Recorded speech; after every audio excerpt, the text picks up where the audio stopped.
ক্রিকেটাররা মাঝে মধ্যে একটা কথা বলেন যে তারা মাঠে খেলেন, রোদে পুড়ে খেলেন, দর্শকরা ওই রোদের মধ্যে কষ্ট করে বসে খেলা দেখেন না। ক্রিকেটাররা তো এক একটা ম্যাচ খেলার জন্য 2-2.5-3 লাখ টাকা করে পান, ওই মানুষরা তো সেই টাকাটা পান না। দলটা যখন 18 কোটি মানুষের, জবাবদিহিতার জায়গাটা প্রত্যেকেরই থাকতে হবে। আপনি সিনিয়র হন কিংবা জুনিয়র হন, সেই জবাবদিহিতার জায়গাটা তো করতেই হবে। ওয়ালটন স্মার্টফোন প্রেজেন্ট ক্রিকেট টকে আপনাদেরকে স্বাগতম। বরাবরের মতোই আমাদের সঙ্গে আছেন ক্রিকেট বিশ্লেষক সৈয়দ আবিদ হোসেন সামি। একটা কথা বলে রাখি, আজকে তার জন্মদিন। বিডি ক্রিকেটের পক্ষ থেকে আপনাকে জন্মদিনের শুভেচ্ছা, শুভ জন্মদিন। Thank you so much, thank you, it's an honour. Mahmudullah রিয়াদের অবসর নিয়ে অনেক কথা হচ্ছে যে 2023 বিশ্বকাপের পরে যদি মাহমুদুল্লাহ রিয়াদ অবসর নিতে পারতেন, তিনি কিন্তু সবার কাছে যেই আসনটা পেতেন, মনে হিরোর বেশে থাকতেন, বাট সেইটা কিন্তু এখন আর নেই।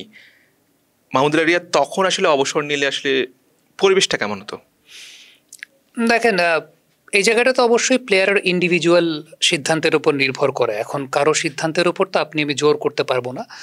ইনফ্যাক্ট আমার কাছে মনে হয় যে এই বিষয়গুলো না সিলেক্টরদের সঙ্গে ক্রিকেট অপারেশনসের একটা কোলাবোরেশন থাকা উচিত। কোলাবোরেশনটা এরকম থাকা উচিত যে সিলেক্টর একটা পরিকল্পনা করবেন, সিলেক্টরদের আসলে জানিয়ে দেওয়াটা উচিত প্লেয়ারদেরকে যে এই প্লেয়ারটা যিনি এত বছর ধরে সার্ভিস দিয়েছেন, তাকে আমি আমার আগামীর এই পরিকল্পনাতে তিনি আর নাই, তো let's make a golden handshake, যে আপনি থ্যাঙ্কস ফর ইউর কন্ট্রিবিউশন, আপনি গত 17 বছর আমাকে, আমার দেশের ক্রিকেটকে অনেক কন্ট্রিবিউট করেছেন, আমার দেশের ক্রিকেটের ব্র্যান্ড ইমেজটাকে দাঁড় করিয়েছেন, আপনি আমার দেশের ক্রিকেটের এই যে জৌলুসটা, সেই জৌলুসটা তো আসলে ওনারাই এনেছেন, এই ব্যাপার তো অস্বীকার কেউ করতে পারবে না। কিন্তু অবশ্যই সিলেক্টরদের একটা পরিকল্পনার জায়গা থাকে যে আমি আমার আগামী টুর্নামেন্ট এইটা, সেই টুর্নামেন্টকে কেন্দ্র করে আমি একটা পরিকল্পনা সাজাচ্ছি। তো এটা মনে হয় যে সিলেক্টরদের বলে দেওয়া উচিত, কিংবা ক্রিকেট অপস বা ক্রিকেট অপারেশনস কমিটি, তাদের একটা ভিশন থাকতে হয় যে ঠিক আছে, আমি 2023 বিশ্বকাপের পরের কথা যেহেতু আপনি বললেন, যে 2023 বিশ্বকাপের পর যদি ক্রিকেট অপারেশনস কমিটি চিন্তা করতো যে আমার সামনে চ্যাম্পিয়ন্স ট্রফি, সেই চ্যাম্পিয়ন্স ট্রফির জন্য আমি আগামী 2 বছর আমার দলটাকে গড়বো, সেক্ষেত্রে এরা আমার প্ল্যানে আছেন, এরা আমার প্ল্যানে নাই। যেটা আমার কাছে মনে হয়েছে যে 25 চ্যাম্পিয়ন্স ট্রফিটার জন্যই আসলে মাহমুদুল্লাহ রিয়াদ বা মুশফিকুর রহিম তাদেরকে রাখা হয়েছিল, এবং it's a fair call, it's a fair call. Mahmudullah Riyad কিন্তু ফর্মেও ছিলেন, একটা ম্যাচ খারাপ করেছেন, দ্যাট ডাজ নট মিন যে মাহমুদুল্লাহ রিয়াদের বাকি ফর্মকে আপনি বলতে পারবেন বা ডিনাই করতে পারবেন। But now it's high time যে সামনে 2027 বিশ্বকাপ, এখন ক্রিকেট অপারেশনস কমিটি এবং সেই সঙ্গে সিলেকশন প্যানেলে যারা আছেন তাদের একটা কোলাবোরেশনে আসা উচিত, যে সিলেকশন কমিটি তাদের পরিকল্পনার কথা জানাবেন যে আমার 27 বিশ্বকাপ নিয়ে আমার এই পরিকল্পনা, সো এই পরিকল্পনার মধ্যে আমি এদেরকে চাই, আমি এদেরকে চাই না। তো যাদেরকে চাই না তারা যদি আমাদের দেশের ক্রিকেটে ওই রকম কন্ট্রিবিউশন তারা করে থাকেন, দেন ডেফিনেটলি তাদের জন্য একটা গোল্ডেন হ্যান্ডশেকের ব্যবস্থা করা, তাদেরকে ওই অনারটা দিয়ে, ওই সম্মানটা দিয়ে আসলে তাদের সেই বিদায় নেওয়ার ব্যবস্থা করে দেয়। দেখেন, সচিন টেন্ডুলকার যখন বিদায় নিয়েছিলেন, সেই বিদায়ের অফারটাও কিন্তু আসলে তৎকালীন ইন্ডিয়ান ক্রিকেট বোর্ড, তাদের সিলেক্টররা কিন্তু জানিয়ে দিয়েছিলেন যে আমার আগামী দিনের যে পরিকল্পনার জায়গাটা আছে, সেই পরিকল্পনার জায়গাটাতে আপনি নাই। তো এখন দেখেন, দ্য গ্রেট সচিন টেন্ডুলকার, তাকেই কিন্তু ওই ব্যাপারটা বলা হয়েছিল এবং তিনি সেটাকে সানন্দে গ্রহণ করেছেন, গ্রহণ করে তার জন্য একটা টেস্ট ম্যাচ আয়োজনও করা হয়েছে। আমার কাছে মনে হয় যে এই বিষয়গুলো আসলে খুব গুরুত্বপূর্ণ, যে আপনি যে কন্ট্রিবিউশনটা করেছেন ওভার দ্য ইয়ার্স, সেই মানটাকে সমুন্নত রাখার জন্য, সেই মানটাকে অক্ষুণ্ণ রাখার জন্য দেশের ক্রিকেট পরবর্তী প্রজন্ম আপনাদেরকে মনে রাখবে, আপনাদের এই নামগুলো বাংলাদেশের ক্রিকেটের ইতিহাসে স্বর্ণাক্ষরে লেখা থাকবে, সেই সম্মানটুকু অক্ষুণ্ণ রাখার জন্য আমার কাছে মনে হয় যে এই প্রসিডিউরটা খুব গুরুত্বপূর্ণ। সেটা প্লেয়ারদের নিজেদের কাছ থেকে যেমন, বাট প্রথম অ্যাপ্রোচটা আমার কাছে মনে হয় দুইটা কমিটি আছে, একটা সিলেকশন কমিটি, একটা হচ্ছে ক্রিকেট অপারেশনস কমিটি, তাদের এই কোলাবোরেশন আসাটা খুব গুরুত্বপূর্ণ, যে আমার ভিশনটা কি, আমার 2027 বিশ্বকাপটা আছে, তো 2027 বিশ্বকাপে আমার পরিকল্পনাটা হচ্ছে এই, তো এই পরিকল্পনা যদি হয় তাহলে আমার দল গোছাতে হবে, তো দল যেহেতু গোছাতে হবে তাহলে লেটস ওই প্লেয়ারদেরকে আমরা জানিয়ে দেয় যে ভাই আমাদের পরিকল্পনায় কিন্তু আপনি আসলে নাই, তো এখন আপনার সিদ্ধান্তের জায়গা, আপনাকে আমরা ওইভাবে রাজকীয়ভাবেই বিদায়টা দিতে চাই, তো দেন ইটস ইয়োর ডিসিশন। ক্রিকেটারদের অবসরের বিষয়ে আপনি বলছেন যে আসলে বোর্ডকে সিদ্ধান্ত দেওয়ার কথা বা বোর্ড তাদের অপিনিয়ন জানানো, এই প্রসঙ্গে আরেকটা প্রসঙ্গ আসে, সেটা হচ্ছে আমরা দেখেছিলাম যে গতকাল একটা নিউজ দেখেছিলাম যে মুশফিকুর রহিম, মাহমুদুল্লাহ রিয়াদ যেভাবে আউট হয়েছেন, এরপরে ড্রেসিং রুমে তাদের সঙ্গে বেশ বকাঝকা করেছিলেন ফিল সিমন্স।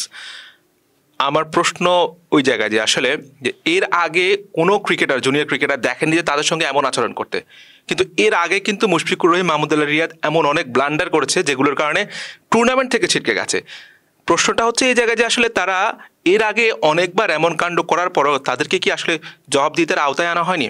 যেহেতু বলছে যে জুনিয়র ক্রিকেটাররা এমন কখনো দেখেননি, যদি না করা হয় এটা আসলে ক্রিকেটের জন্য আসলে কতটা ক্ষতিকর?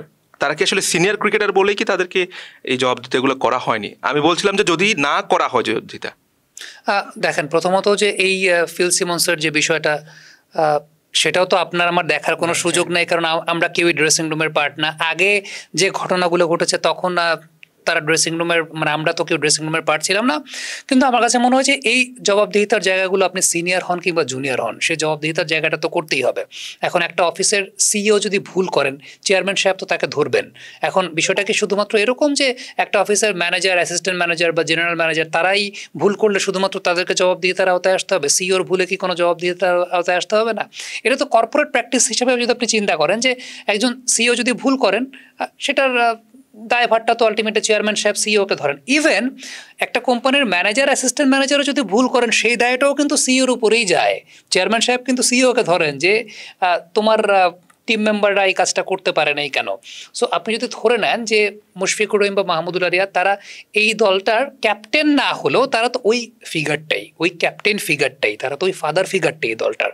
সো তাদের কাছ থেকে যখন ইভেন একটা জুনিয়র প্লেয়ার যদি খারাপ করে, সেই দায়ভারটাও অনেক সময় তাদেরকেই নিতে হবে যে তোমরা কতটুকু গ্রুম করতে পারছো, তোমরা কতটুকু মোটিভেট করতে পারছো, বা জুনিয়র প্লেয়াররা তোমাদের সাথে কতটুকু কমফোর্টেবল হতে পারছে, সেগুলোর প্রশ্নও আছে।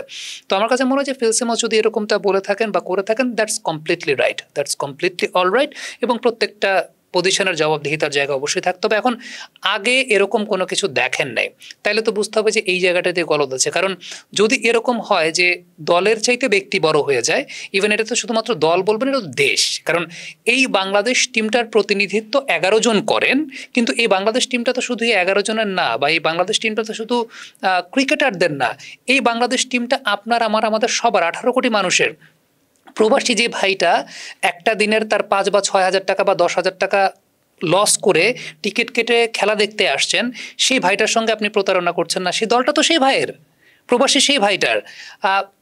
ক্রিকেটাররা মাঝে মধ্যে একটা কথা বলেন যে তারা মাঠে খেলেন, রোদে পুড়ে খেলেন। আপনি খেয়াল করে দেখবেন আমাদের চট্টগ্রামের জোহর আহমেদ চৌধুরী স্টেডিয়ামে কোনো প্রকার ছাদ নাই গ্যালারিতে, ওই দর্শকরা ওই রোদের মধ্যে কষ্ট করে বসে খেলা দেখেন না? এখন ক্রিকেটাররা তো এক একটা ম্যাচ খেলার জন্য 2, 2.5, 3 লাখ টাকা করে পান। ওই মানুষরা তো সেই টাকাটা পান না। ওই মানুষগুলো কেন আসেন? ওই মানুষগুলো তো আসেন এই কারণে যে তার দলটা ফাইট করবে ওইটা দেখার জন্য।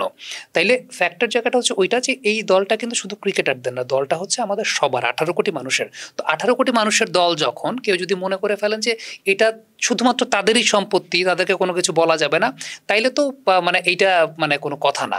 সো ফ্যাক্টর জায়গা ওইটাই, দলটা যখন 18 কোটি মানুষের, জবাবদিহিতার জায়গাটা প্রত্যেকেরই থাকতে হবে। ওয়ান ডে ক্রিকেটের পৃথিবীটা এখন 350-এর, বাংলাদেশ সেখানে 250-এ আছে। যেহেতু লাস্ট ম্যাচটা বাংলাদেশে আসলে হারার আর কিছু নাই, হারিয়ে ফেলেছে, টুর্নামেন্ট থেকে ছিটকে গেছে। শেষ ম্যাচটা বাংলাদেশের অ্যাপ্রোচটা কেমন হওয়া উচিত? মানে যেহেতু এখানে আসলে হারলেও সমস্যা নাই, জিতলে ভালো, কেমন হওয়া উচিত আসলে? কেমন কি অ্যাপ্রোচে খেলা উচিত? দেখেন, আমি একটা কথা বলি, সেটা হচ্ছে যে আপনি অ্যাপ্রোচের কথা বলছেন। বাংলাদেশ তো ডিফেন্সিভ অ্যাপ্রোচে খেলে নেই, অ্যাগ্রেসিভ অ্যাপ্রোচেই খেলেছে। অ্যাগ্রেসিভ অ্যাপ্রোচে খেলতে গিয়ে পারে নাই। প্রত্যেকে কিন্তু মারতে গিয়ে আউট হয়েছেন এবং অযথা মারতে গিয়ে আউট হয়েছেন। আমি একটা কথা বলি আপনাকে, নিউজিল্যান্ড প্রথম ম্যাচটা যে 314 বা 315 করলো, আপনার কাছে কি মনে হয়েছে যে নিউজিল্যান্ড খুব রিস্কি ক্রিকেট খেলছে? মিডল ওভার্সে খেলাটা দেখেন 11 থেকে 40 নম্বর ওভার মডারেট ক্রিকেট খেলেছেন। মডারেট ক্রিকেট খেলে খেলে রান করে করে করা যায়। আপনি একটু চিন্তা করে দেখেন, বাংলাদেশ যে মানে 181টা ডট বল খেলেছে, এই 181টা ডট বল কিন্তু ডিফেন্সিভ খেলতে গিয়ে খেলে নাই। তারা পারতেছিল না, এই কারণে 181টা ডট বল খেলেছে। সিঙ্গেল বের করতে পারছিলেন না। এই 181টা ডট বলের মধ্যে যদি 80টা সিঙ্গেল হতো, রান কিন্তু এমনি 300 হয়। আপনি খুব ইকুয়েশনটা হিসাব করে দেখেন। প্রবলেমের জায়গাটা হচ্ছে যে ওয়ান ডে ক্রিকেটে যে 11 থেকে 40 নম্বর ওভার স্ট্রাইক রোটেশনের জায়গাটা, মেরে খেলা লাগবে না আপনার। ওয়ান ডে ক্রিকেটে আপনি এমন না প্রতি বলে আপনার 6 মারতে হবে। বাংলাদেশের প্রবলেমই তো এটা, হয় বাউন্ডারি মারতে পারে, না হয় ডিফেন্স করতে পারে। আমার কাছে মনে হয় কি, আমি let me make myself very clear, আমাদের বাংলাদেশের দর্শকরা ভাবে যে আমাদের অ্যাগ্রেসিভ অ্যাপ্রোচে খেলা উচিত, 350-এর জন্য খেলা উচিত, এটাই ভাবে না। প্রবলেমের জায়গা হচ্ছে বাংলাদেশ ওইটাই করতে যায়, হয় মারতে পারে, না হয় ডিফেন্স করতে পারে। ইন বিটুইন যে সিঙ্গেলস নিতে হয়, ওই কাজটা কেউ করে না 11 থেকে 40 নম্বর ওভার। আপনি খেয়াল করে দেখবেন, যারা 350 করে তাদের অ্যাপ্রোচ যদি একটু খেয়াল করে দেখেন, রেয়ার কিছু সিনারিও ছাড়া প্রথম 10 ওভার মারে, শেষ 12 ওভার বা শেষ 10 ওভার মারে, মাঝখানের যে 30 ওভার, এই 30 ওভার স্ট্রাইক রোটেশন করে। বাংলাদেশ প্রথম 10 ওভার যেদিন মারতে পারে সেদিন মারে, যেদিন কলাপস করে সেদিন 5টা পড়ে যায়।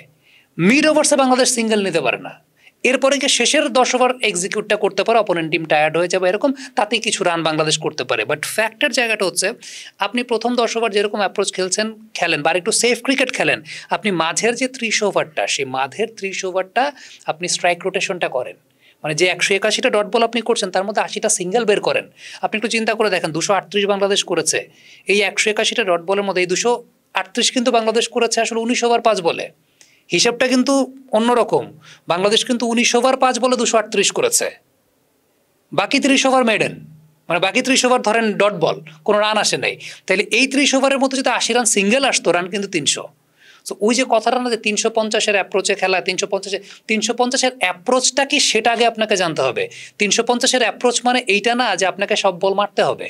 350-এর অ্যাপ্রোচ মানে এইটা, আপনি প্রথম 10 ওভার খেললেন, আপনি ক্যালকুলেট করে করে খেললেন, আপনার মাঝের 30 ওভার স্ট্রাইক রোটেশনটা খুব গুরুত্বপূর্ণ।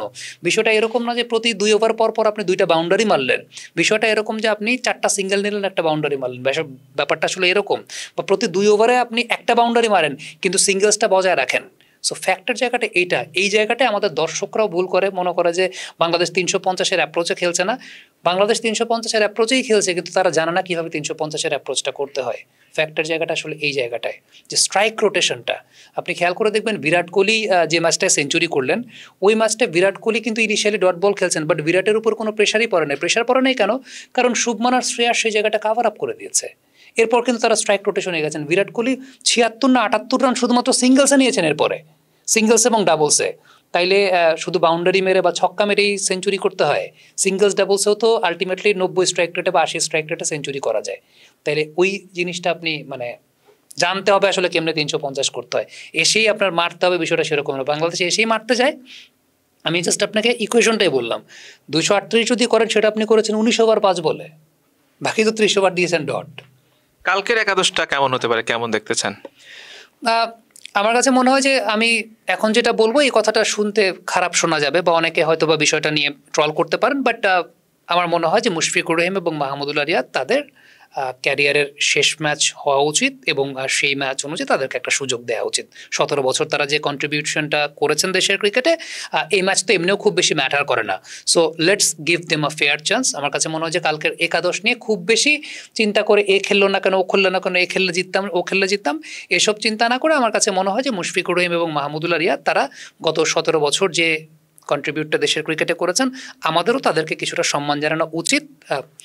মন্দ ভালো সব কিছু মিলিয়েই গেছে, সবাই আমাদের একটা পরিবারেও আসলে মন্দ ভালো অনেক কিছুই ঘটে। তো আমার কাছে মনে হয় যে এই ম্যাচে যেহেতু ইকুয়েশনে খুব বেশি ম্যাটার করে না, মুশফিকুর রহিম এবং মাহমুদুল্লাহ রিয়াদের শেষ ম্যাচ হওয়া উচিত ইন্টারন্যাশনাল ক্রিকেটে, মানে ওয়ানডে ক্রিকেটে।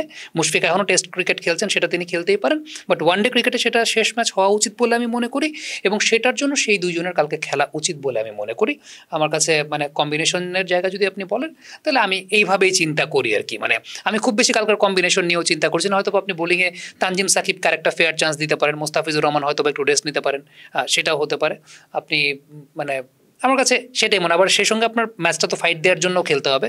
সো আমি আসলে খুব বেশি পরিবর্তনের জায়গা দেখি না। টপ অর্ডার থেকে শান্ত রান পেয়েছেন, মেহেদী মিরাজ ছাড়া আপনার অলরাউন্ডিং অপশনও নেই, সো এখানে আপনি কোনো কিছুই করতে পারবেন না। জাকের আলী অনেকও ভালো খেলছেন, তাওহিদ হৃদয় সেঞ্চুরি করেছেন একটা, সো তাকে বাদ দেওয়ার আসলে কোনো কিছু নেই। আমি অলমোস্ট মানে এর আগের দিনের টিমই চাই, কারণ এই ম্যাচ ইকুয়েশন ম্যাটার করে না। হ্যাঁ, যদি ইকুয়েশন ম্যাটার করতো আমি হয়তো বলতাম যে ওকে আপনি এখানে কিছু ফাইন টিউনিং করেন বা চেঞ্জ করেন, আর খুব বেশি অপশনের জায়গা তো আসলে মানে চেঞ্জ করার ক্ষেত্রে নাই। তো আমার কাছে মনে হয় যে মানে কালকে আমি অন্তত এটা দেখতে চাই যে মুশফিকুর রহিম এবং মাহমুদুল্লাহ রিয়াদ তাদেরকে আমরা সসম্মানে ইন্টারন্যাশনাল ক্রিকেট থেকে বিদায় জানাতে পারছি। চ্যাম্পিয়ন্স ট্রফির দল যখন ঘোষণা হয়েছিল, প্রেস কনফারেন্সে প্রধান নির্বাচক গাজী আশরাফ হোসেন লিফু বলেছেন যে আসলে সাকিবের বোলিং যেহেতু নেই, ব্যাটার হিসেবে তাকে কেন নেওয়া হচ্ছে না। তখন তিনি সেই প্রশ্নের উত্তরে বলেছিলেন যে এই মুহূর্তে দলে যেসব ব্যাটার আছেন তারা সাকিবের চেয়ে ভালো পজিশনে আছেন বা ভালো টাচে আছেন, ওই বিবেচনায় সাকিবকে নেওয়া হয়নি। আপনার কি মনে হচ্ছে যে সাকিবের চেয়ে ভালো কেউ করেছে, কিংবা সাকিবের অভাবটা বোধ করেছেন? দেখেন শুধু ব্যাটার হিসেবে। দেখেন আপনি শুধু ব্যাটার হিসেবে জিজ্ঞেস করেছেন এই টুর্নামেন্টে সাকিব আল হাসান ইনক্লুড হতে পারতেন কিনা। একটু মনে করিয়ে দিয়ে, সাকিব কিন্তু চোখের সমস্যায় স্ট্রাগল করছিলেন, তার ব্যাটিংয়ে স্ট্রাগল করছিলেন। সাকিব কিন্তু তার বোলিংয়ে স্ট্রাগল করছিলেন না, বোলিংটা কিন্তু করছিলেন। তখনই কিন্তু এই ধরেন এখন যারা মানে এই কথাটা বলছেন তারাই কিন্তু তখন বলেছেন যে আলটিমেটলি সাকিব তো ব্যাটিংয়েই স্ট্রাগলটা করছেন। সো মানে তাহলে এখন ধরেন আপনি হিস্ট্রিক্যালি কিংবা প্রিভিয়াস ফর্ম অনুযায়ী চিন্তা করলে তো আলটিমেটলি সচিন টেন্ডুলকারের, ইউবরাজ সিং এর তাহলে এই চ্যাম্পিয়ন্স ট্রফি খেলা উচিত। ব্যাপারটা তো আসলে সেরকম না। এখন কারেন্টলি সাকিব আল হাসান ওয়ানডে ক্রিকেটও খেলছেন না অনেকদিন ধরে, সেটাও তো আমরা জানি। এবং শুধু ব্যাটসম্যান হিসেবে যদি আপনি চিন্তা করেন, তিনি তো তার চোখের প্রবলেমটাতে ভুগছিলেন। সেই চোখের প্রবলেম নিয়ে আমরা দেখি নাই যে উনি ফিতা কামড়ে ব্যাটিং করছেন, হেলমেটের ফিতা কামড়ে স্ট্রাগল করছেন। টেস্ট ম্যাচ খেলতে নেমেছিলেন, আমরা তো রানগুলো আসলে খুব বড় হতেও দেখি নাই। ইন্ডিয়ার সঙ্গে যখন টেস্ট খেলতে নেমেছেন রানগুলো খুব বড় হতে দেখি না। সো সাকিবের তো স্ট্রাগলটাই চলছিল আসলে ব্যাটসম্যান হিসেবে চোখের সমস্যার কারণে। তো আলটিমেটলি সেটা কতটুকু রিকভার্ড হয়েছে কিংবা সেটা তো এখন কি আমরা ভুলে গেছি সেই জিনিসগুলো? ধরেন এই কোয়েশ্চেনটা তো আসলে আসাই উচিত না, বা গাজী আশরাফ হোসেন লিপু সাহেবকে যদি কেউ এই কোয়েশ্চেনটা করে থাকেন, এই কোয়েশ্চেনটা তো করাই উচিত না। কারণ সাকিব আল হাসান পারফর্মটাই করছিলেন গেল এক বছর ধরে বিকজ অফ হিস তার চোখের প্রবলেমটার কারণে বল হাতেই প্রমিনেন্ট পারফরমেন্সটা করে যাচ্ছিলেন। তো আমার কাছে মনে হয় যে এই জায়গা নিয়ে আসলে মানে খুব বেশি কিছু বলার নাই। কারণ তিনি আসলে ওই চোখের সমস্যাটা কতটুকু রিকভার করতে পেরেছেন অ্যাজ আ ব্যাটার। কারণ আপনি তো দেখেছেন যে ইন্ডিয়ার সঙ্গে যখন সাকিব আল হাসান 2টা টেস্ট খেললেন, হেলমেটের ফিতা কামড়ে ব্যাটিং করার চেষ্টা করছেন। এখন লঙ্কা টি10-এ কেমন ব্যাটিং করেছেন, ওইখানে কি মাপের ক্রিকেট হয়, বা ওইখানে ছোট 10 ওভারের খেলা, সেখানে একটা ব্যাটসম্যানকে ব্যাটিং করতে হয় 10 থেকে 12টা বল, ওইটার সঙ্গে ওয়ানডে ক্রিকেট মেলালে তো আসলে হবে না। তো এখন 50 ওভারের ক্রিকেটে ব্যাটিং করার জন্য আসলে সাকিব আল হাসান তার চোখের সমস্যা থেকে কতটুকু রিকভার করতে পেরেছেন সেটাও কিন্তু এখানে ইকুয়েশনে আনার একটা ব্যাপার আছে। সো ওইটা আমি জানি না হঠাৎ করে দেশের মানুষ কেন ভুলে গেছে যে মানে Shakib Al Hasan as a batsman খেলতে পারতেন বা পারতেন কিনা। অবশ্যই Shakib Al Hasan as a batsman খেলতে পারতেন যদি তার চোখের সমস্যাটা না থাকতো। কিন্তু 50 ওভারের ক্রিকেটে সাকিব তার চোখের সমস্যাটা রিকভার করতে পেরেছেন কিনা আমরা তো এখন পর্যন্ত জানি না। সো এই প্রশ্নের আসলে কোনো মানে প্রশ্নই করার কোনো যৌক্তিকতা আমি দেখি না।